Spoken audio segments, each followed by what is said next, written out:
dan sembah niring ulun kapurba sang murdengrat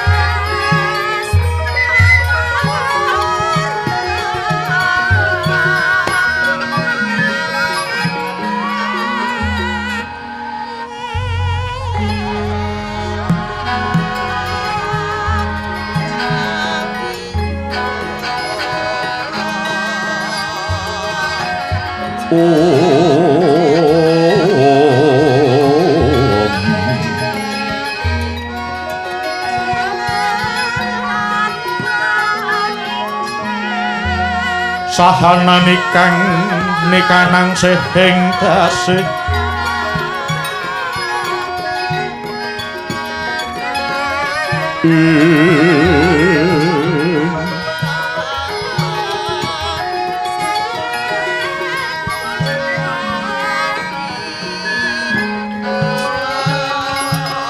maweh buka sawegung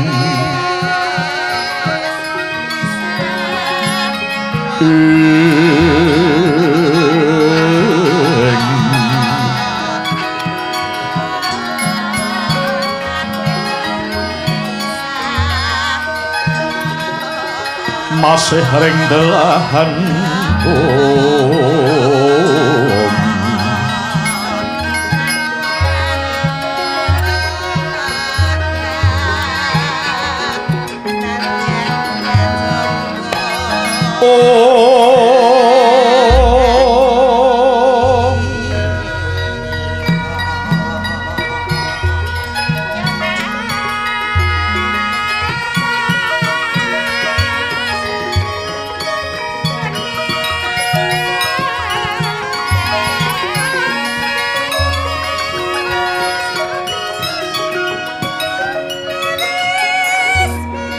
yang kanang manuju engwa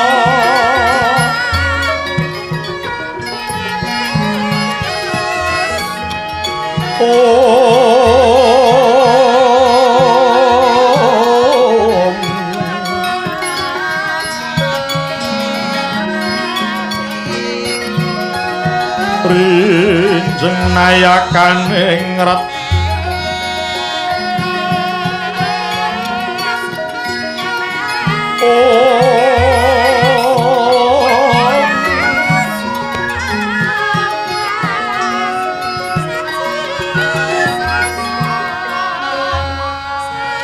tuteng rat kutama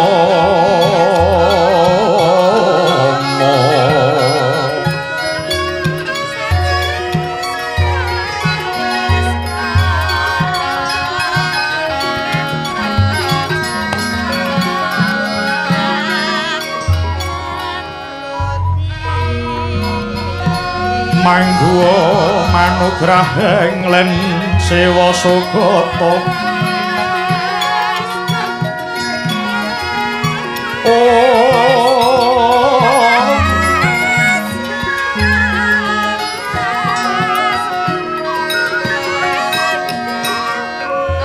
tangguh asmina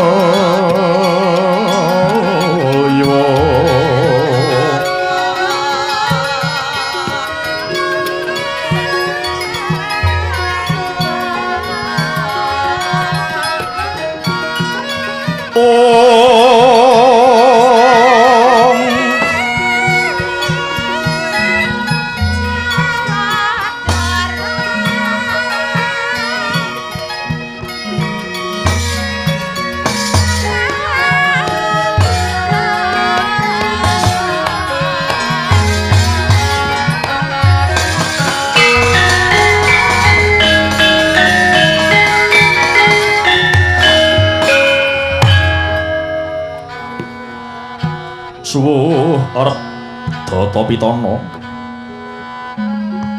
sinartan pangesti kasuryan Kalingga Candra ingkang werdine nenggih mamardi hayuning bawana kanthi sarana hamedhar luhuring budaya yaiku lungiting kagunan kina kang sinebat Ringgit Purwa.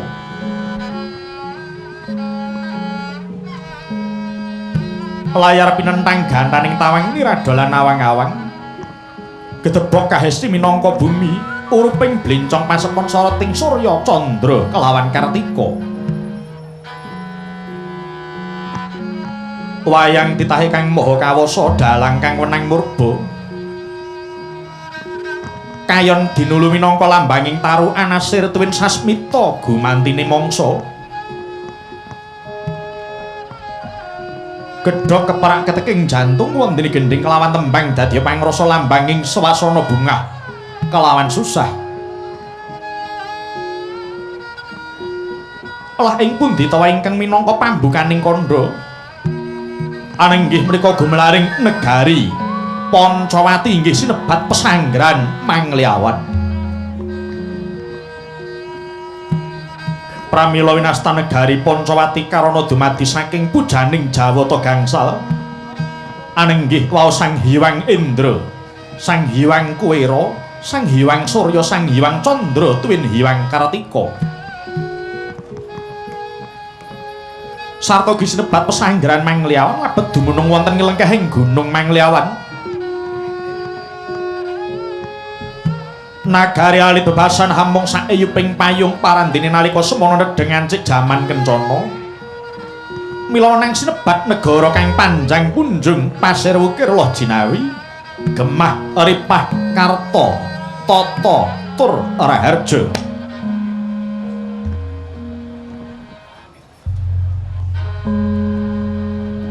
Panjang dawa pocapane punjung luhur kawibawani. Wos kasusara kuncaraning bangsa teka manca. Awit negari Pancawati tuhu ageng tur inggih agung dasar hayom tur inggih ayem. Ageng lire jembar sarawungi gedhe wulu pametune turta cakep cukup kawulani. Winastan agung labet negara kang gedhe obore padhang jagate dhuwur kukuse adoh marang kuncarane. Sinebat hayem awit kinarya pandam gurit naning pengayoman pernatan dadya paugeran adil dadya kanyatan dasare ayem labet ing kono dadya tuk sumbering panggesangan. Pasir samudra wukir gunung Mangkuwerdi negari kinembong Jaladri pinasa harga. Mila datan mukalamu negari Pancawati kebeganing sungapan supitan tuwin mangku bandar pelabuhan. Allah tegese tulus kang tinandur jinawi murah kang samya tinuku. Dasar kawulane tekun olah tetanen datan kantun para misaya mina saben hari aglaring gisi ing bandar manjing samudra nitih palwalana anggindong jala. Pesamben Raja kaya datan kuciwa rahina aglaring panggonan suruping ngarka mansa mring kandangi dhewe-dhewe datan ana kang kecicir. Gemah katitik para dagang layar hinten talutan ana pedhote lumampah angupa boga anglur selur pindha prakiti kang baris ing inggiling sela. Candhak kulatan kena piniak dol tinuku tansah lumitudaya dinayan mat sinamadan. Tuhu menika wis dadi ciri wanci gesanging warga ing Pancawati. Ripah tandha kahing janma kang samya bebodor ketitik kathah wis bebanjangan adu cocor tepung taritis. Desa ngadesa sangsaya reja kutha raja datan kuciwa. Karta werdine tentrem tanpa ana lampah culika labet sinurung rasa manunggaling para kawula. Dasar para bintara para prawira tuwin para satriya bayangkara wis kontap kautamane lebda hanjaga praja lan kawula. Mila ing Pancawati datan ana cara unjuk surya ngungalake dada. Hambetek Suragaya kabrasta watak adigang adigung adiguna kasur kelawaning tindak utama. Raharja lire tebih ing parang muka awit kaperbawan kuncaraning praja aruming bangsa kang mangambar pindha sekar cepaka.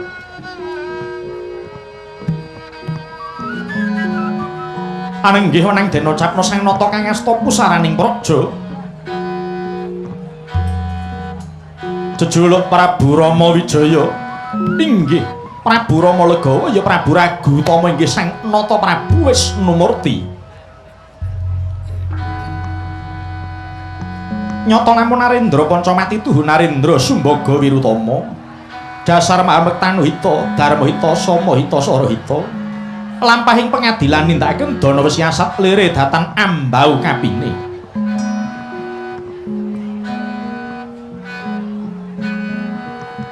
Nalika wau Sang Katong nuju miyos sing setinggil binatara telenggah ing dampar denta ingkang pinathik ing Nawaratna pinalipit ing kencana. Sinongsongan kertas jene Pinarada Byur kinebutan lar ing menyura kanan tanapi kering. Kongas mangambar gandane Sang Katong ngantos dumugi ing paningrat. Kahayap para mban cethi manggung ketanggung biyada pawongan kang sami hangampil upacara nata. Yen Cinandra kados sanes Prabu Rama Wijaya Panyayah Bathara Wisnu Ngejawantah. Wondene ingkang ketingal marak ing ngarsa Prabu lah menika ta pangarsaning para wanara. Narendra saking Guwa Kiskendha inggih Sang Narpati Sugriwa.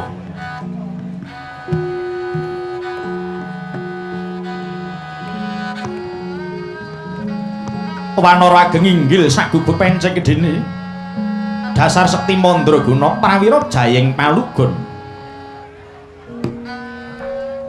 Datan kantun sineba ingkang rayeng nggiri kastuba kekasih Raden Laksmana. Inggih Raden Murdaka ya Sang Sumitratmaja. Wondening kepareng wingking nenggih Warangka Nggawa Kiskendha kekasih Raden Patih Prawara Hanila. Wanara kang ngamung sak sawu kecik nanging pranyata ageng wibawane wenang mangreh para kawula Nggawa Kiskendha.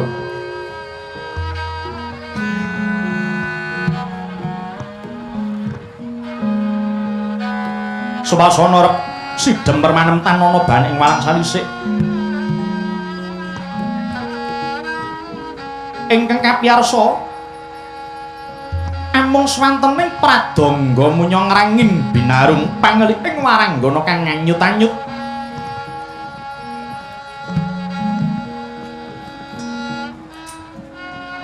Wonten ing jawi ketingal begambar hamblabar kang samya sumewa. Anenggih sangya para wanara yen Cinandra Yayah Samudra wutah ing daratan ingkang tinindyan Raden Anomantu Raden Jayawanggada sedaya hamung nengga dawuh timbalan Sang Nata.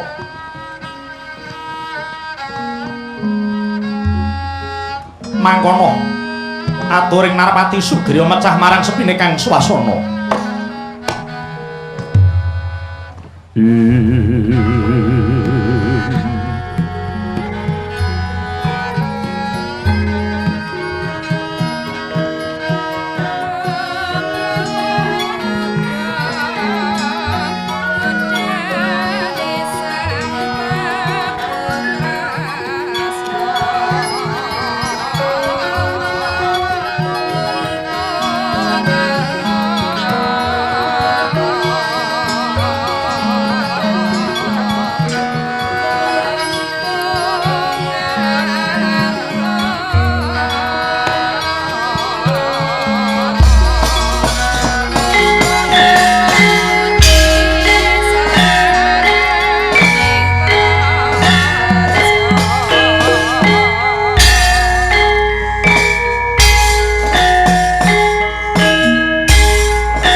Leng-leng ramiwan kang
mangrenggo ning urip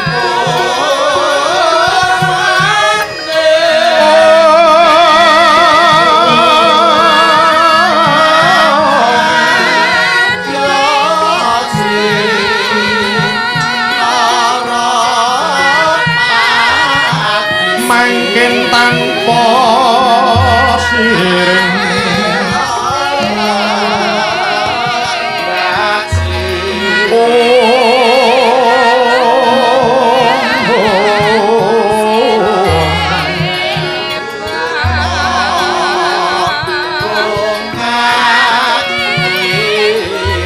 alni kang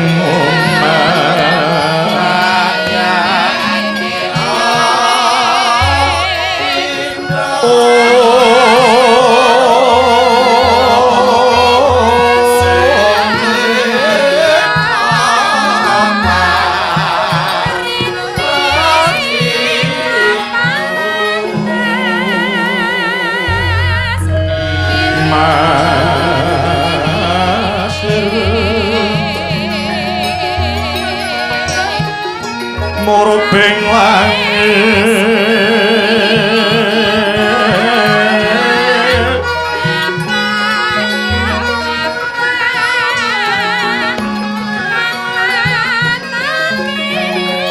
tekyan sarwa manit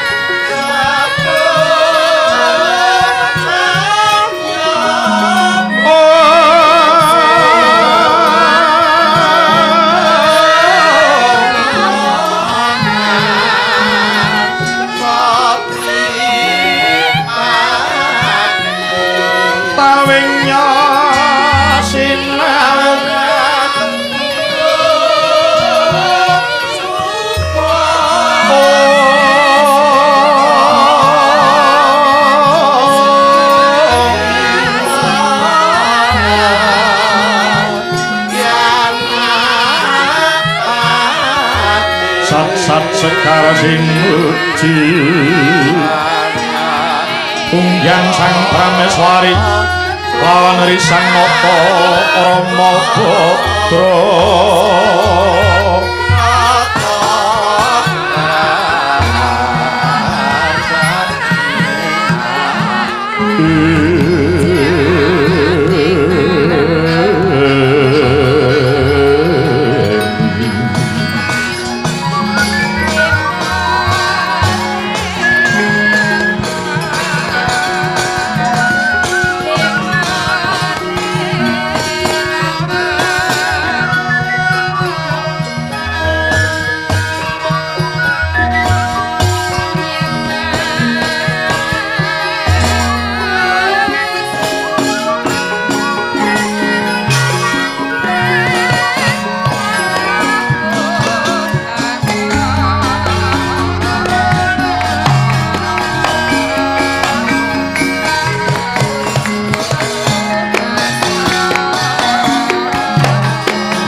mangkya darajating praja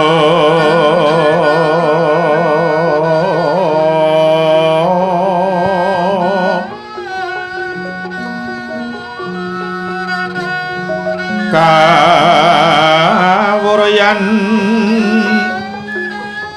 wasunya ruri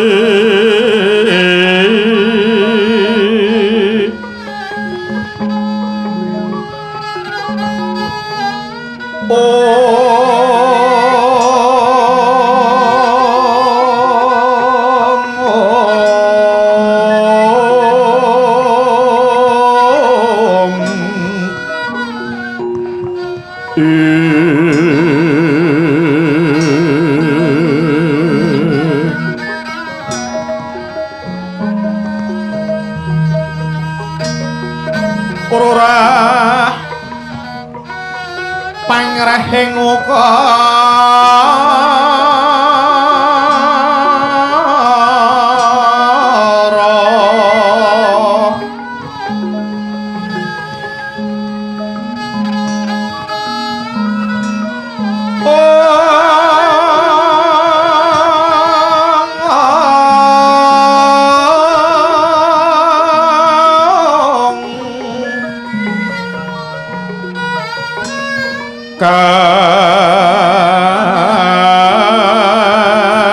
karana tanpa palubi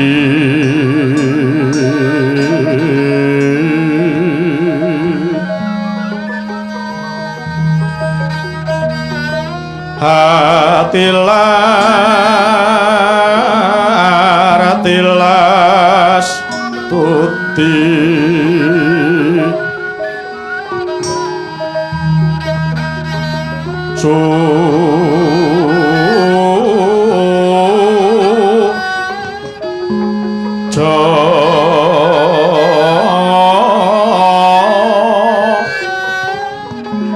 no sarajana kelu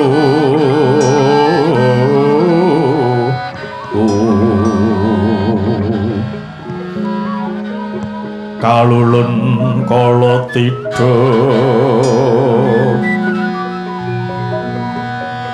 tidem tandhaning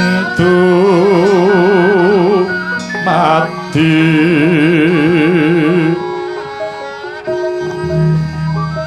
paradayeng ratining karoban rubeda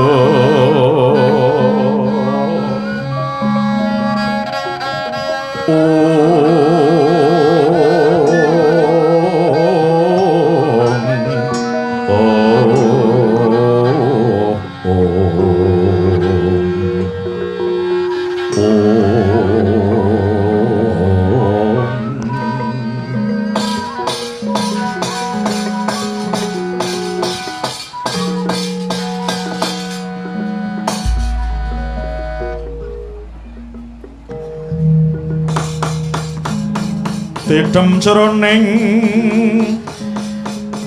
pasewakan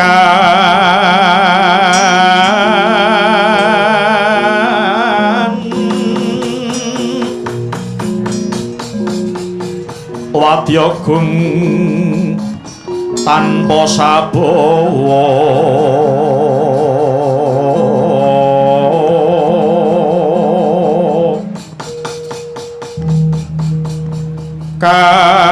kapraban dening Sang Narapa kang mahambek maratutama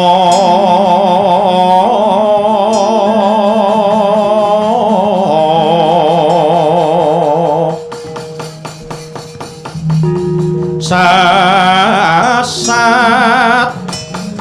manengen jawata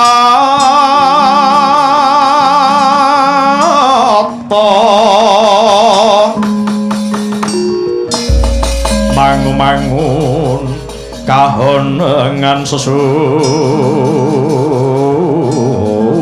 ing nedya wingi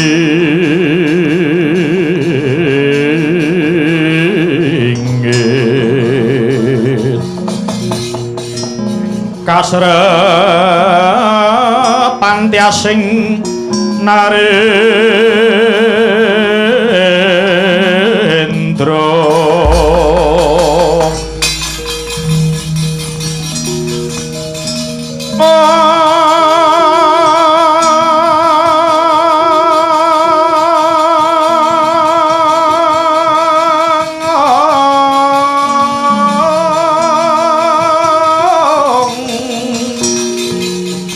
punjul samining tumita ber budi mandana raras yuwa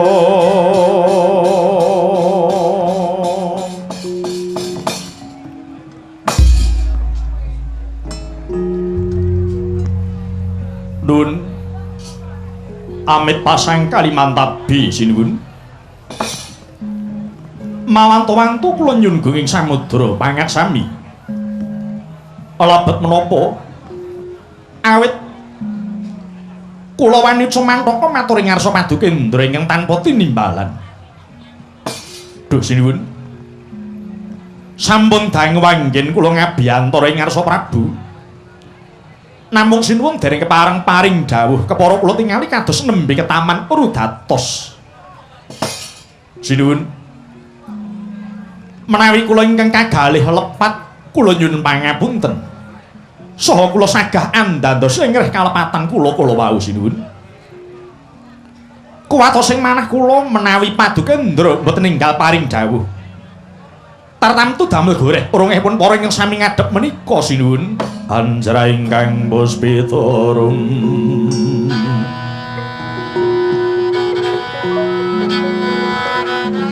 kasiliring samirana mre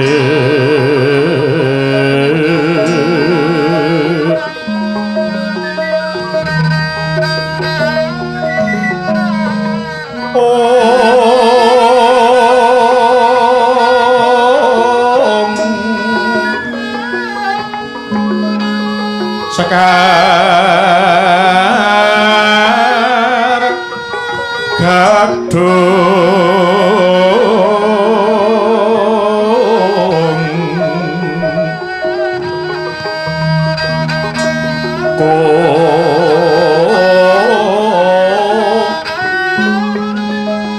ngas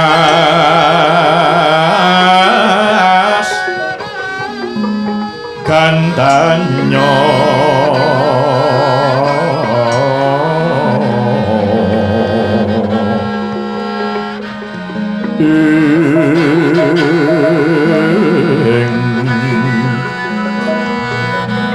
maweh raras renaning griya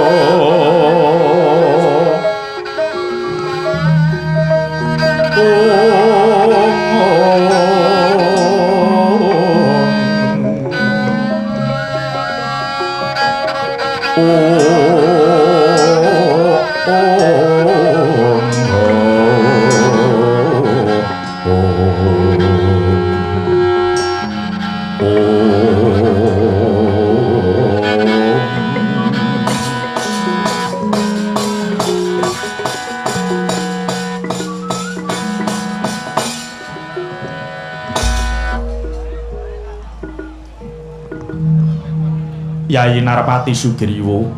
Nun, wonten timbaling dawuh sinuwun. Ingsun mundhut sira hayo kaduk ati bela panampa. Yayi Narpati datan darbi keluputan marang jeneng ingsun. Kepara pun Kakang maringake tandha tarima kasih. Dene Yayi Narpati Nora Kemba anggonira nderekake tindaking pun Kakang. Prasasat ngukur dhuwuring gunung andhepani jembaring samudra siadi tansah ngatonake setya tuhu bekti marang Narendra. Waduh sinuwun jimat sesembahan kula menapa ingkang sampun kula pisungsungaken dhateng paduka kula wau babar pisan boten timbang menawi katraju kalian pitulungan paduka dhateng gesang kula menika sinuwun. Kula tasih inget nalika kula kawasesa dene Kakang Resi Subali ngantos badan kula kecepit ing asem dampit. Sampun wonten mitulung asta patuga sinuwun tangih kula saged uwal saking bebaya pejah. Menapa malih menawi kula inget dhateng kamurkanipun Kakang Subali ingkang kesinungan Aji Pancasanya temangking sakit lepating pejah. Sampun paduka ingkang nyirnakaken kula kinten jagat badhe ajur labet kabesmi dening angkaranipun Kakang Resi Subali. Ingkang menika sinuwun kula mboten saged atur piwales menapa-menapa namung kajawi jiwa raga kula dalah wadya bala wanara pinarena suwita ing Padukendra saged labuh sabaya patituwin sabaya mukti kalorono banget ing panariman ingsun Yayi Narmati Sugriwa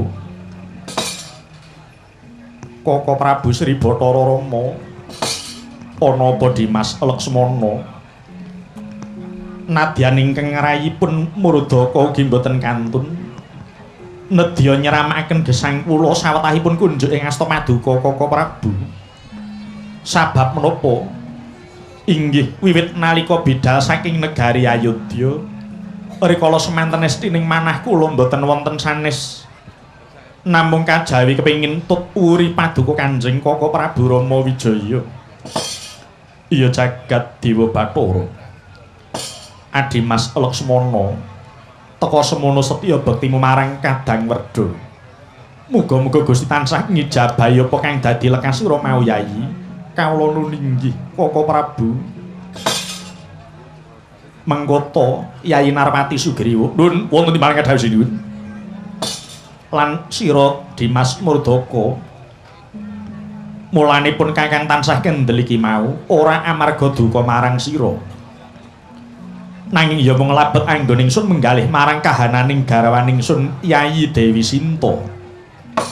Yayi miturut aturing Garuda Jatayu nalika semana jare kacidra dening Narendra Yaksa saka ngalengka jejuluk Prabu Rahwana.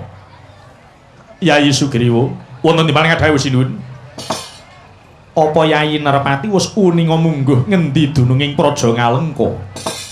Inggih sinuwun. Kengabdipun Sugriwa mangertos. Sinuwun, lugunipun negari Ngalengka menika saking mriki mboten tebih. Nun inggih mandhap saking Gunung Mangliawan mriki kinten-kinten melampah 3 dinten 3 dalu sampun dumugi gisi ing Samudra Hindi. Mongko saking pesisir menika sampun ketingal pucak ing Gapura Ngalengka. Namung kuciwanipun sinuwun dene kepalang seganten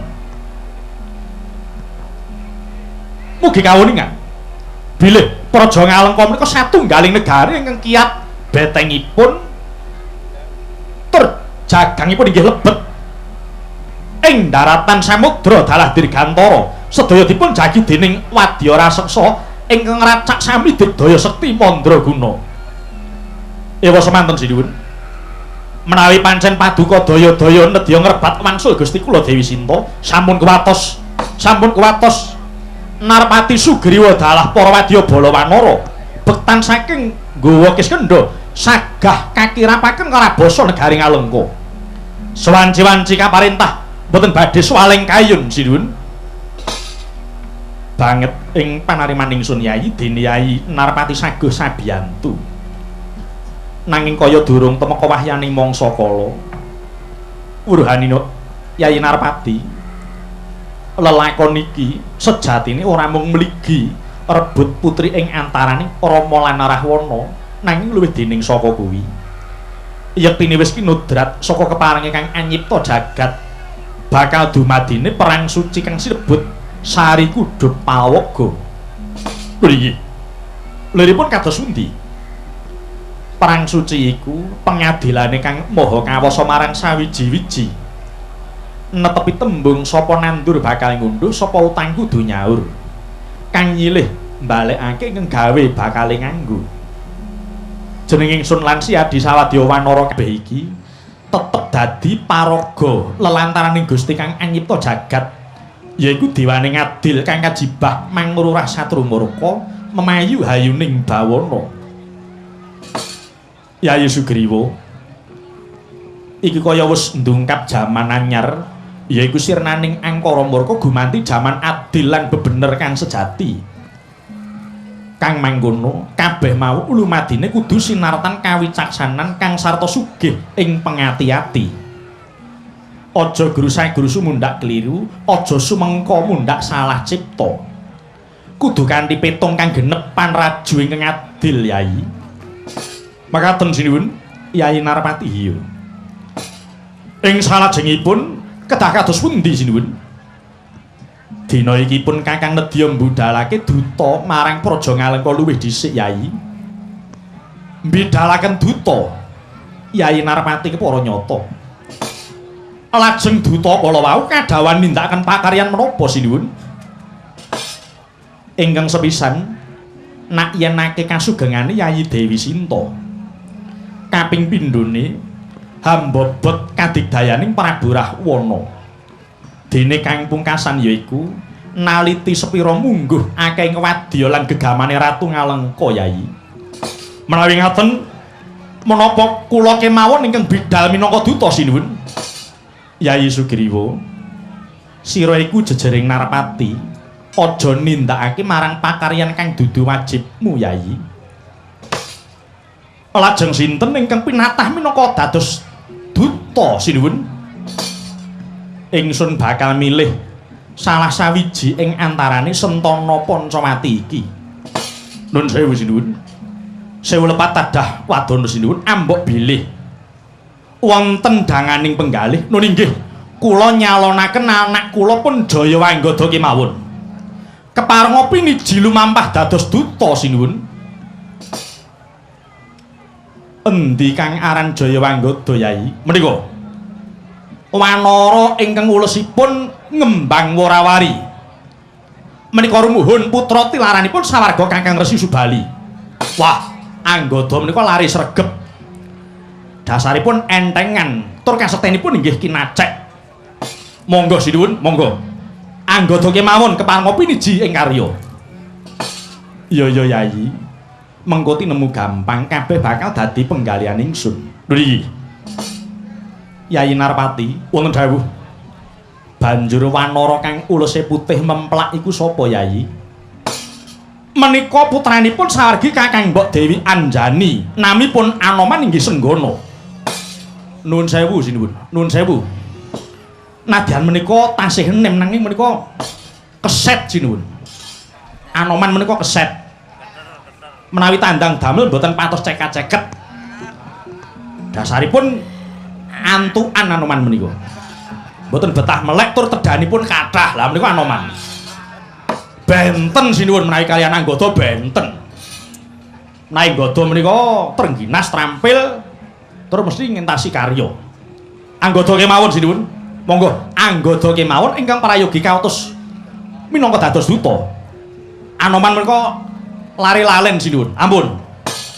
Tur adi budheg piyambakipun.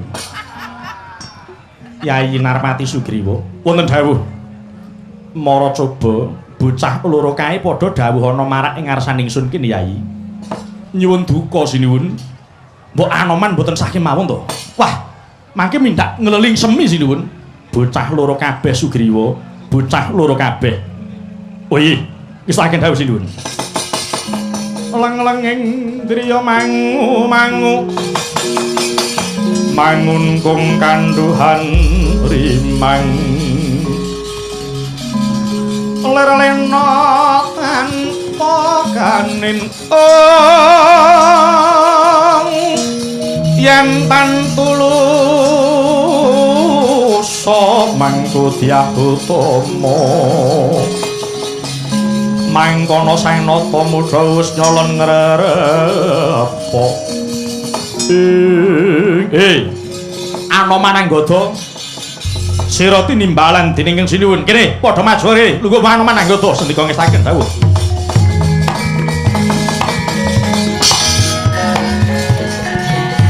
Ya telangening kalang nyuwun gelar pandam car tinan nerek konen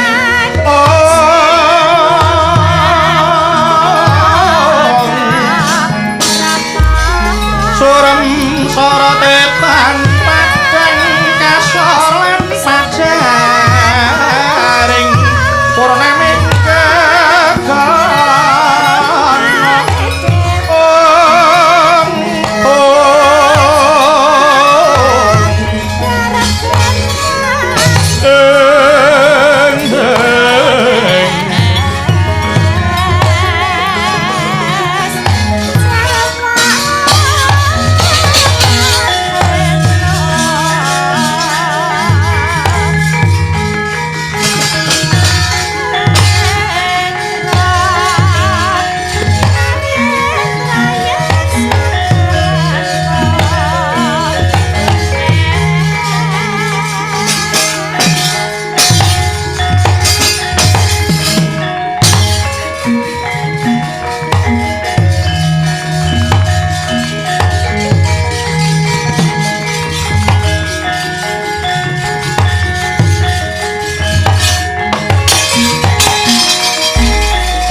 sapot ingsun tumiling hangulati puspita medemendah kang warni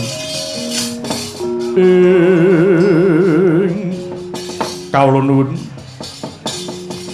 kang abdipun Anoman ngaturaken sembah sungkem sinuwun sungkem kula katur sinuwun kula pun jaya wanggoda iya Anoman lan sira wanggoda sembahmu sakloro ingsun tampa andadekake bombong ing penggalih ingsun. Aja padha kaget sira Anoman lan Anggada. Mulane jeneng sira ingsun piji mangarsa ingkang wigati. Kaya kang wis ingsun dawuhake marang Yayi Sugriwa ing ngarep. Yaiku dina iki jeneng ingsun nedya mbudhalake duta marang Praja Ngalengka.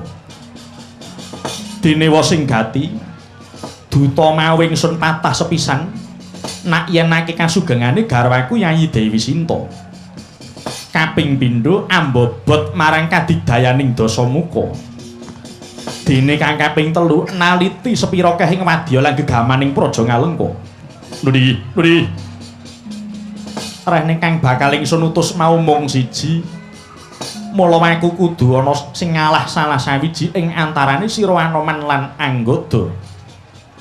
Kepriye apa sira Anggada saguh ingsun duta marang Ngalengka? Lho nggih sinuwun. Ingkang adipun Jaya Anggada sagah remuk kinarya sawur tugel minangka balang sinuwun. Iya Anggada. Sira saguh pirang dina menyang Ngalengka? Areh ning Praja Ngalengka menika negari gawat. Mila kula sagah sewulan wangsul sinuwun. Sesasi. Inggih, setunggal wulan. Dipikir sik Anggada dipikir aja mung waton mangsulan ngerti ya saguh marang ratu kuwi takrane nyawa ngerti Anggada inggih paman sedaya sampun kula pitang jangkep paman Anoman nun kula wonten dawuh sinuwun upama sira ingsun piji minangka duta marang Ngalengka apa saguh senggono duh sinuwun mboten dadak mawi tembung upami menawi pun Anoman ingkang piniji sampun to malih namung dinuta dhateng Ngalengka mbok inggih manjing lak-lakaning naga utawi ambyur ing seganten latu kula namung sedika ngestakaken dawuh dadi sira uga saguh sagah sinuwun man mbok aja kumewat kowe le noleo githokmu kuwi lah wong klemar-klemer ngono kok gampang nyaguhi dadi dutaning sinuwun aja kementhos kowe Yayi Narpati nun kula keparenga kendel. Piye? Anoman wonten dawuh sinuwun. Yen sira saguh banjur pirang dina balimu Anoman. Kula sagah gangsal 12 dinten wangsul. 15 dina. Inggih, gangsal 12 dinten. Bocah iki nek saya kok mrekitik kuping. Man. Kok lancang temen ucapmu? Yayi Sugriwa keparenga kendel. Oh iya. Sinuwun kepareng abdipun Anggada badhe unjuk atur, ya matura. Kala wau kula matur bilih sagah sewulan wangsul. Nanging sareng kula manah-manah menika kedangon sinuwun, menika kedangon. Banjur karepmu. Lho nggih. kula sagah sedasa dinten wangsul sinuwun. 10 dina. Inggih, sedasa dinten. Sinuwun ingkang abdi pun Anoman sagah gangsal dinten. 5 dina. Inggih, kula sagah gangsal dinten. Kang abdi pun Anggada sagah 3 dalu 3 dinten. Anoman sagah sedinten sedalu sinuwun. Warga ngontap lireki netap Jojo bang mawi ngowengis kumatot patoning lati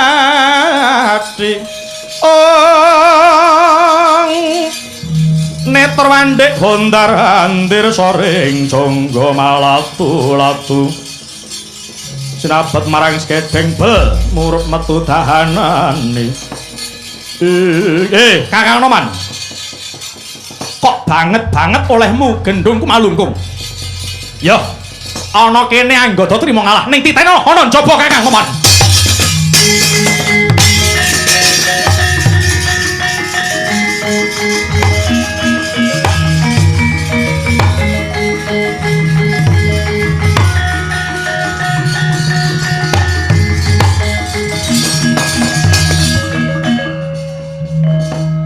Anoman nun kula sinuwun areh ning sira kang saguh luwih rancak kang mangkono ingsun paring karampungan dina iki sira ingkang ingsun tetepake minangka dutan ingsun prapteng negara Ngalengka. Duh sinuwun pepundhen sesembahan kula sanget ngaturaken gunging panuwun dene hamba ingkang pinitados lumawat ing negari Ngalengka. Kanggo pranatandha menawa sira dutan ingsun mara iki tampan ana wujuding sesupe Satya Ludira. Sesupe iki tumuli caosna Gustimu Yayi Dewi Sinta kinen ngagem. Yen to sesupe mau logro apa sesak ateges Yayi Sinta wis ora suci meneh. Nanging yen tinemu sedeng utawa trep iku nyata Yayi Dewi isih suci. Kang mangkono matura marang Gustimu Yayi Sinta kinen ngenteni ramening para wanara kang bakal kadherekake jeneng ingsun bakal mapak Yayi Dewi marang Praja Ngalengka. Nuli sinuwun terang terwaca dawuh Padukindra keparenga ngabdi nyuwun pamit saha nyuwun pangestu tumunten hamba bidal sakmenika sinuwun lelungsen tak bebangali pangestuku tumrap marang sira Anoman muga lebda ing karya. Paman Narpati kula nyuwun pangestu dieling-eling Anoman, dieling-eling saguh marang ratu kuwi tataane nyawa. Yen nganti kowe bali mongko ora lebda ing karya. Aja takon dosa, tak cepaki wit sak dadunge nggantung gulumu. Iki kepareng madhal pasilanyu pangestu Paman Narpati.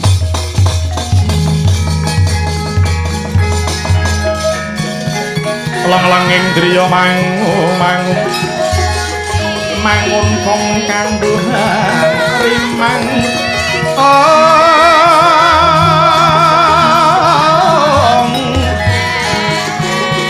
lerelena tanpa kanin yen antulusa mangku sang tiaku kono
Yayi Sugriwa. Nuwun wonten timang dawuh sinuwun. Mara gagi si Adi tumuli dawuh marang para kadang wanara kinen padha nguntapake tumeka gisi ing samudra Yayi. Lho, ngestaken dawuh sinuwun. Keparenga kang abdi nyun pamit madal saking Pasian Padukendra. Nyangoni Raharja Yayi. Dimas Murdaka nun wonten timbaling ngadhawuh. Koko Prabu, ayo Yayi, ingsun kanthi munggah marang Sanggar Pamujan nyenyuwun ing ngersaning Hyang Manon, muga kasembadan kanthi niskala laku ning Anoman. Monggo kula dherekaken Koko Prabu. Patih Prawaranila. Nuwun wonten timang dawuh sinuwun. Si Raja kering gawe tumuli nderek marang Yai Narpati Sugriwa nguntapake Anoman tekan gisi ing samudra iki. Napa ngestaken dawuh paninggal sira metu njaba dawuhna marang kabeh para wanara supaya ngreksa marang kuncaraning Sun Anila. Napa ngestaken dawuh sinuwun.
Yung eneng apa nduk? Tak sawang polatanmu kok kaya wong susah.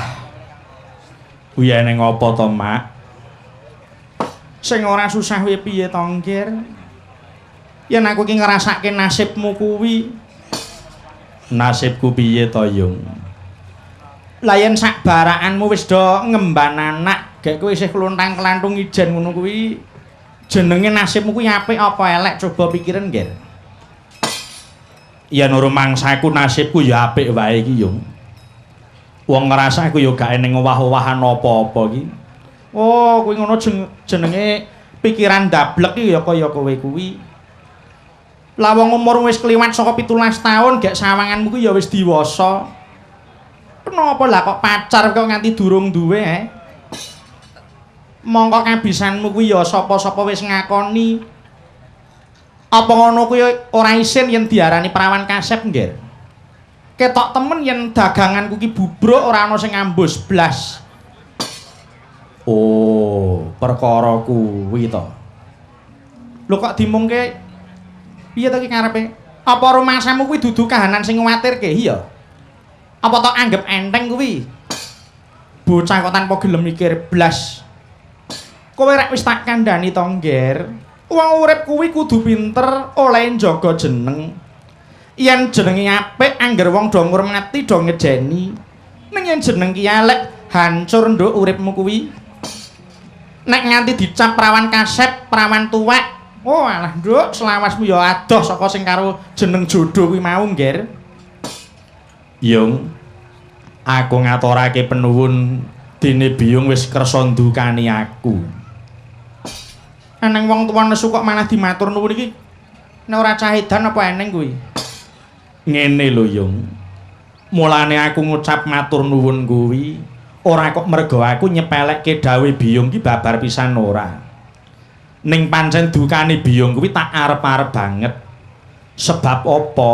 Awit aku selawase dadi anakmu babar pisan durung tau tok srengenge kok, Mak. Enenge mung tok gunggung lan mung tok alembono.